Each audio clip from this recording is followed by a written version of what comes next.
Vamos abrir então a palavra do Senhor, Mateus capítulo 28, versículo de número 18, diz assim: Jesus, aproximando-se, falou-lhes, dizendo: Toda a autoridade me foi dada no céu e na terra. Ide, portanto, fazei discípulo de todas as nações, batizando-os em nome do Pai, e do Filho, e do Espírito Santo, ensinando-os a guardar todas as coisas que vos tenho ordenado, e eis que estou convosco todos os dias até a consumação dos séculos.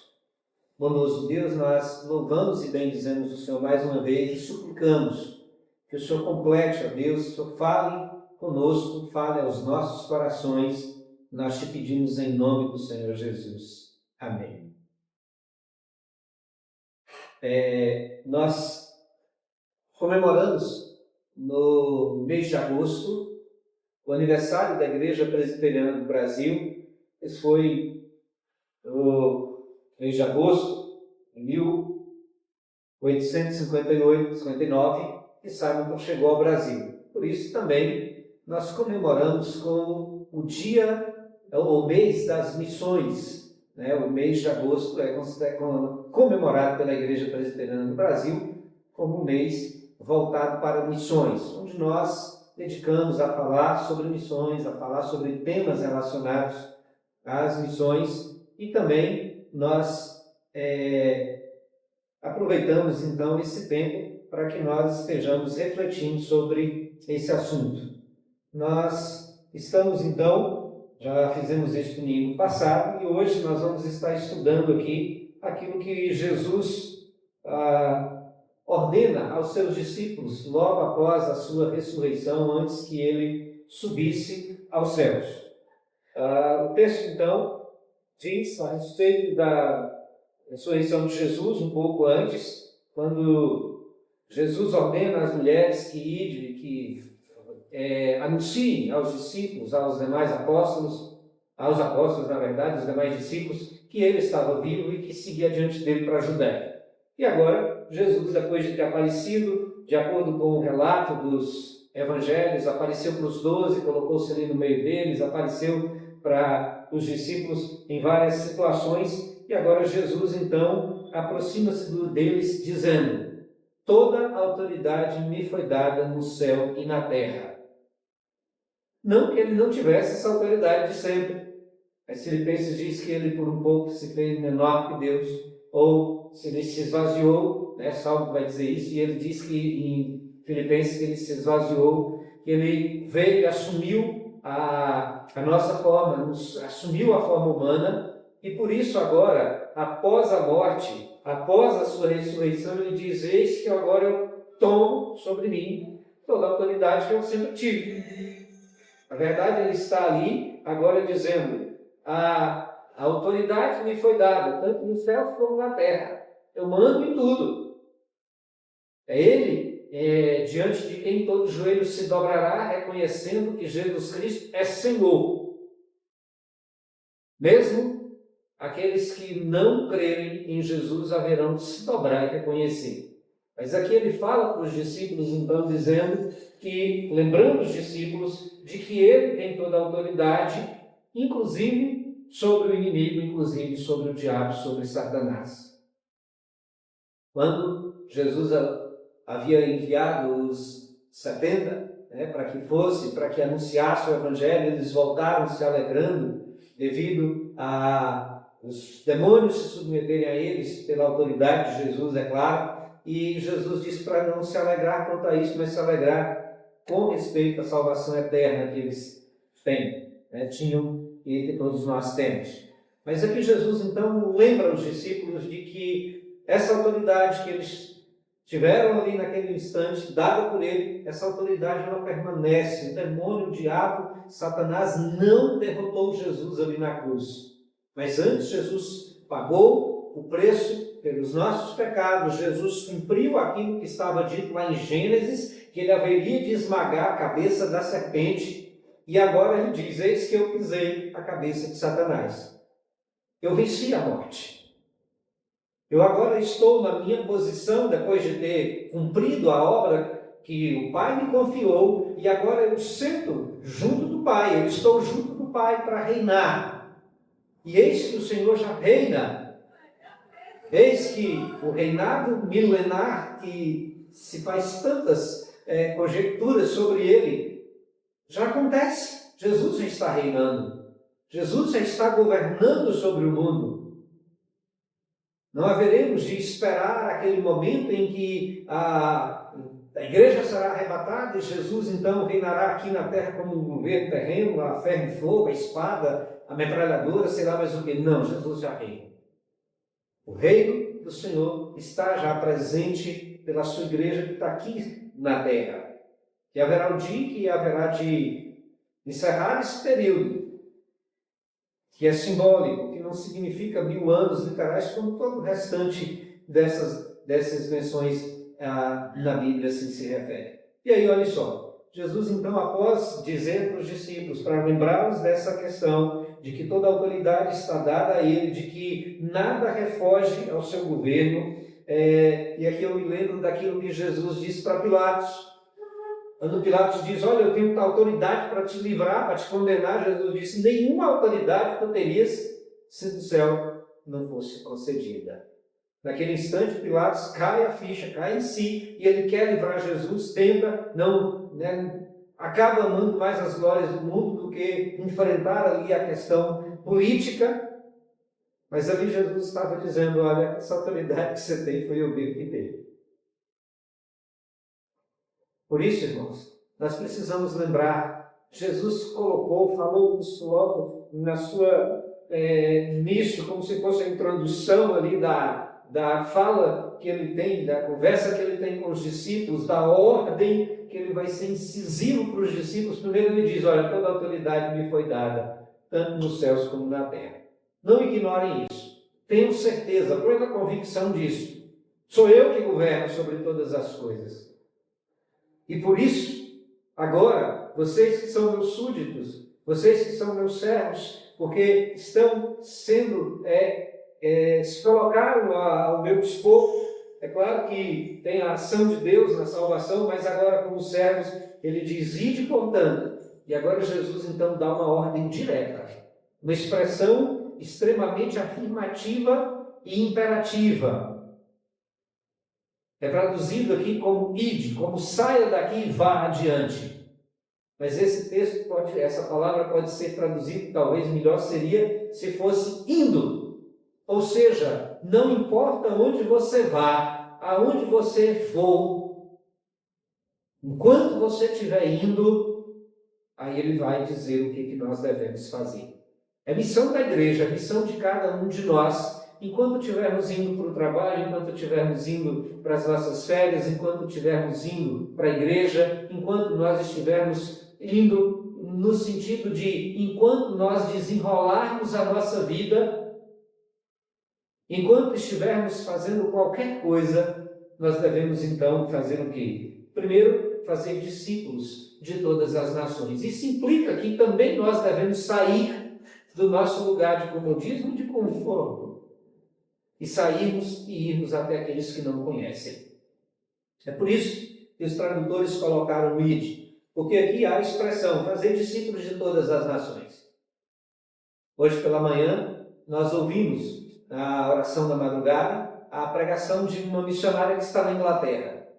E ela diz que ali em Londres você tem gente de todas as nações. Tem gente que vem de todos os recantos, refugiados, outros estão ali por algum outro motivo, às vezes foram morar lá, e ali tem a oportunidade de estar falando para aquelas pessoas. Ela saiu daqui para ir para lá, para estar alcançando pessoas de outras nações ali naquele lugar. Mas há muitos que saem e vão para aquelas nações também. Há poucos dias nós ouvimos um pregador que estava num país lá do Oriente Médio.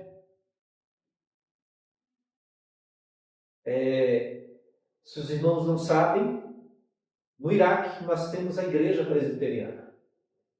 E é uma das poucas igrejas que são registradas e reconhecidas e que podem abrir as portas lá no Iraque. Nós temos missionários lá, que saíram daqui com as suas famílias e que estão lá anunciando o Evangelho do Senhor Jesus. Olha que maravilha. Mas essa ordem é dada a todos. Nós precisamos começar daqui, mas não podemos ficar só aqui. Nós precisamos ir para outros locais também. Nós precisamos também alcançar. E enquanto não pudermos ou não tivermos condições de fazermos isso, nós precisamos também fazer, contribuindo e orando por eles. Mas não pensando que ao orar e contribuir, estamos fazendo tudo que é a nossa parte. Mas nós temos que pensar em como fazer também, como deixar o nosso lugar e ir. Mas enquanto estamos aqui, nós devemos fazer discípulos. E fazer discípulos significa ensinar. De tal forma que as pessoas possam ver em nós e, através de nós, conhecer aquilo que é ensinado, e seguir e se tornar imitadores nossos. É por isso que Paulo diz: sede meus imitadores, como também sou de Cristo. Precisamos, então, estar fazendo discípulos de todas as nações. Para fazermos discípulos, nós precisamos, primeiramente, colocar em prática aquilo que nós vamos ensinar. Não adianta nós querermos ir lá ensinar aquilo que está aqui escrito, mas não cumprirmos. Há alguns dias lá no meu trabalho, uma pessoa me perguntou: como é que é mesmo aquele negócio lá, né? Faça o que eu mando, mas não olhe para o que eu faço, né? Ela não aceitou e eu completei para ela, falando de alguém que estava lá determinado, já havia determinado certa ordem, e aí mas estava fazendo exatamente diferente daquilo que estava ordenado por ele mesmo. Tratando aí de uma autoridade que tinha saído alguma coisa na mídia. Não. Fazer discípulos significa que nós vamos ensinar com o exemplo. Assim como Jesus fez. Assim como Jesus, que veio, anunciou, falou, mas viveu. E vivenciou junto com seus discípulos todas as situações para que eles pudessem ver, para que eles pudessem, andando junto com ele, pudessem aprender e fazer a mesma coisa. E é por isso que nós vamos ver os discípulos depois também anunciando o Evangelho, curando outros, anunciando, colocando as suas vidas à disposição e até mesmo dando as suas vidas, de tal forma que praticamente todos eles morreram martirizados. Nós precisamos ensinar com o nosso exemplo e ensinar também com a nossa didática, com a nossa mensagem, com a nossa fala, com a nossa palavra. Precisamos aprender isso, irmãos, e precisamos estar nos apegando a isso. Mas Jesus diz mais. Diz que também nós devemos, como igreja, batizá-los em nome do Pai e do Filho e do Espírito Santo. Olha só. A ideia de batizar aqui não é simplesmente que nós vamos pegar e fazer como a igreja fez na época da Inquisição, onde na Europa, especialmente em Portugal, eles arrastaram os judeus até as pias batismais para batizá-los à força, julgando que com isso estavam cumprindo aquilo que a palavra de Deus ordena. Ou seja, batizando aqueles que não tinham sido batizados à força, ou simplesmente batizando sem fé nenhuma, como fizeram com os bárbaros e fizeram também com os escravos e índios aqui no Brasil. Eles julgavam estar convertendo-os e estar então se tornando cristãos. Não. A ideia aqui é que quando a pessoa crê e se coloca à disposição de estar anunciando que ela creu, ela reconhece e vai lá e se submete a ser batizada, para que ela possa assim reconhecer publicamente a sua fé, a fé em Cristo Jesus.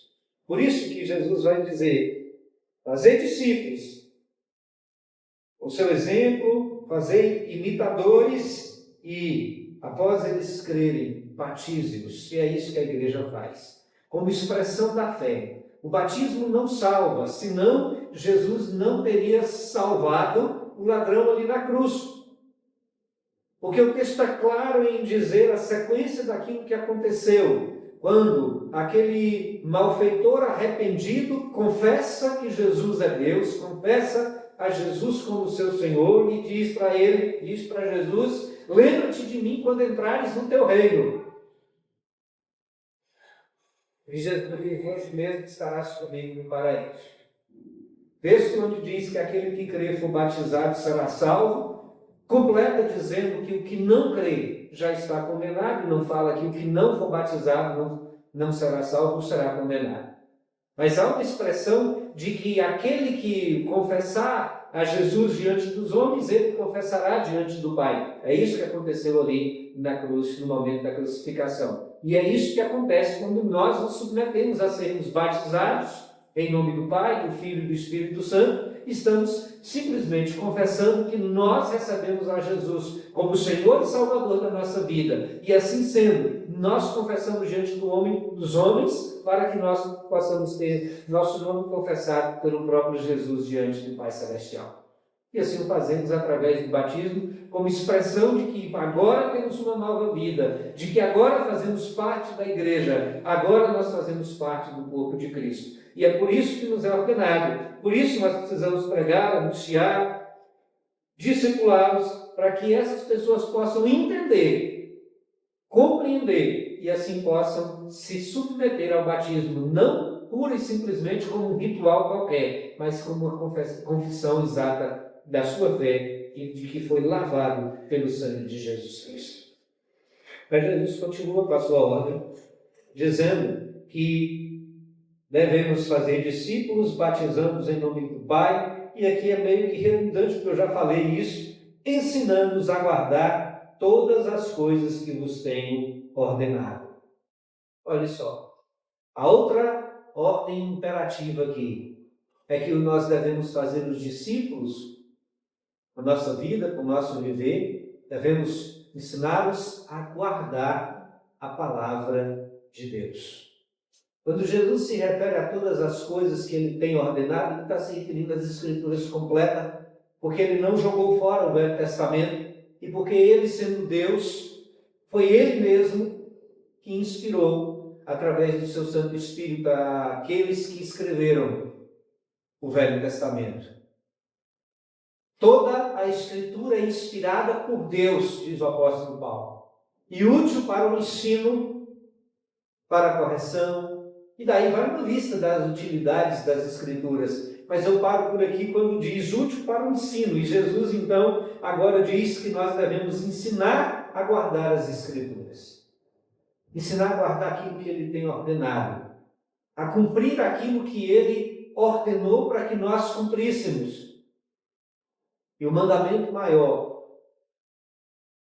Jesus resume dizendo que nós devemos amar a Deus acima de todas as coisas, e o segundo mandamento, semelhante a este, é o quê?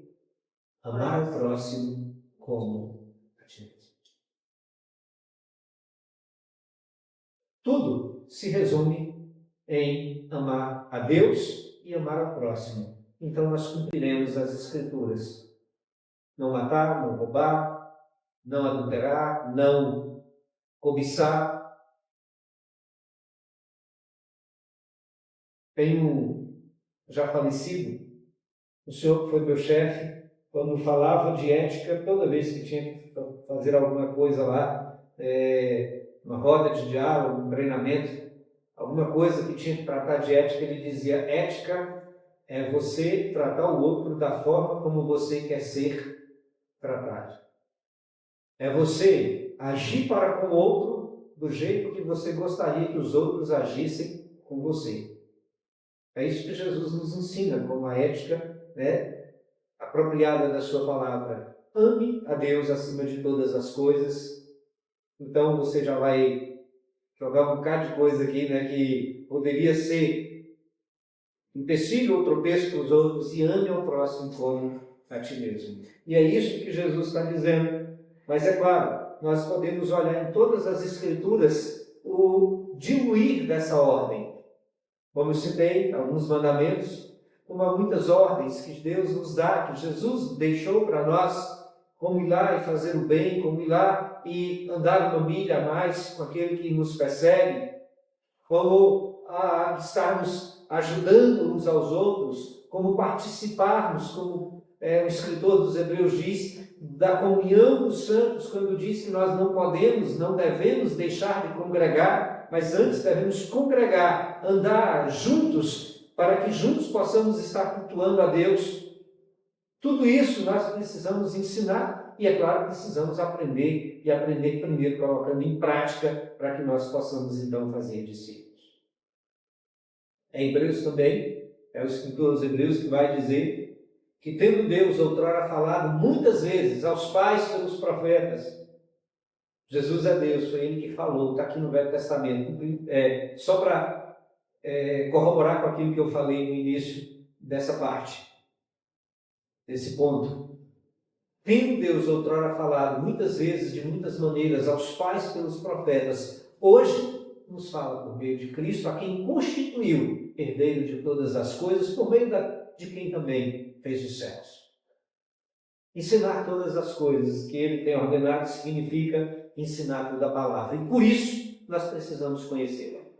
Sempre tenho lançado aqui o desafio de que leiamos a Bíblia. Se você não consegue ler aqui por alguma dificuldade, procura no YouTube, na versão que você quiser, e ouça.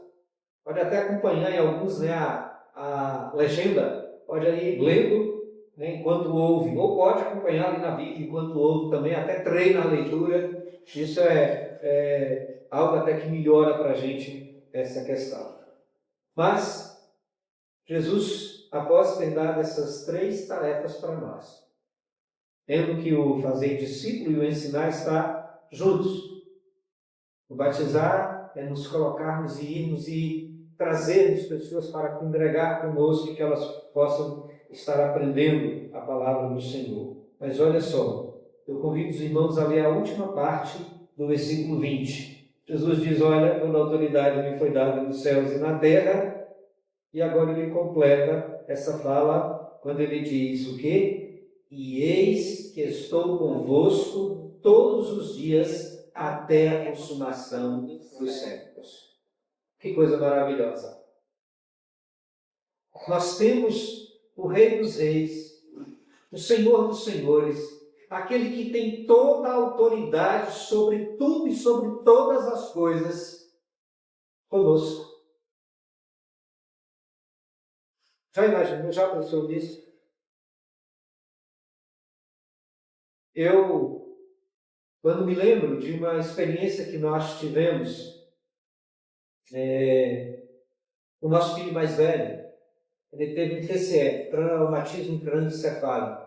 Nós morávamos em Caeté e nós tivemos que levá-lo às pressas para Belo Horizonte, para o pronto-socorro, o Hospital João 23, que é o hospital de referência, já encaminhados pelo médico lá em Caeté. O médico diz, olha, não dá tempo de você esperar a ambulância. Se evoluir, você tem que estar lá dentro do hospital para ter condição de que haja intervenção. Você não tem mais tempo. Da agora em diante é tudo ou nada. Ou evolui para pior e vai precisar da intervenção imediata, uma cirurgia de imediato, ou evolui. Mas nós não sabemos o que vai acontecer. E aí, nós pegamos o carro e, como diz na gíria aí, vazamos.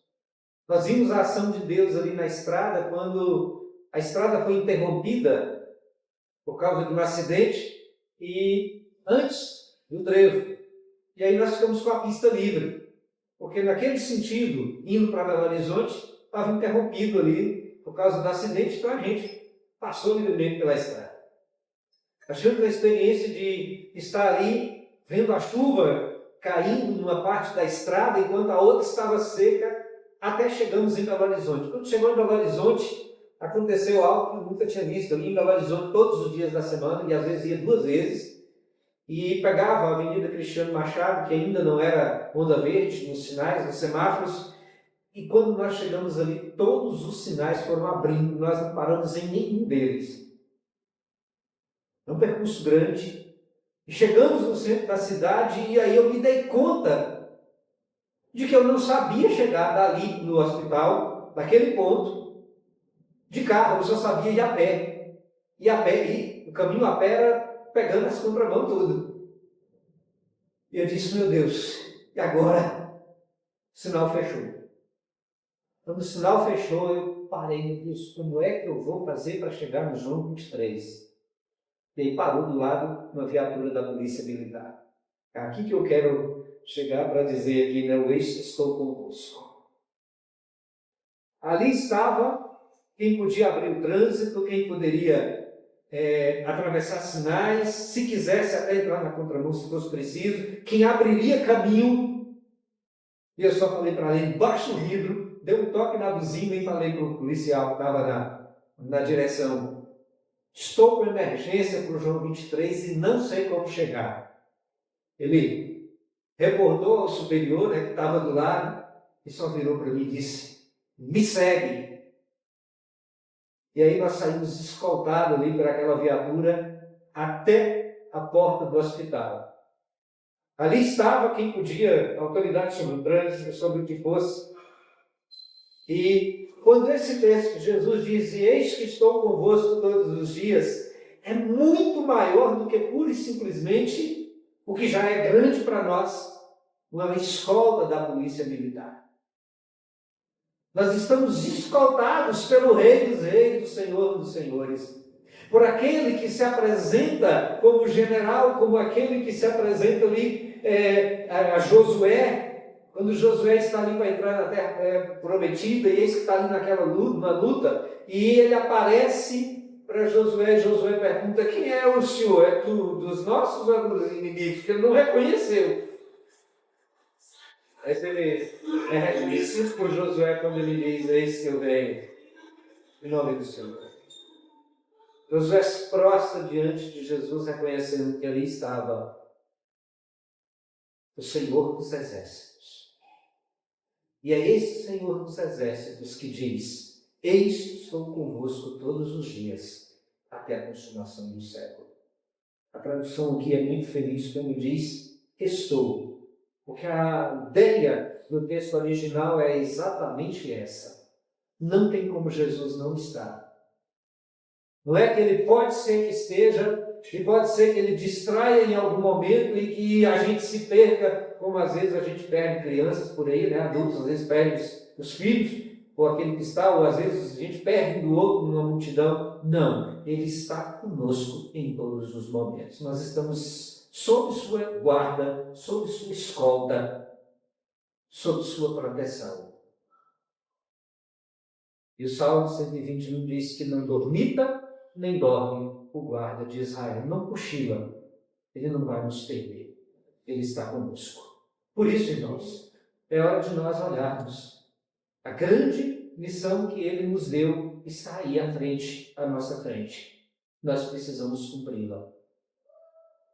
De uma forma ou de outra, nós precisamos arregaçar as mangas, nós precisamos estar indo e anunciando e falando, orando por aqueles que vão também, contribuindo também, mas sem deixar de fazer, sem deixar de nós ensinarmos também.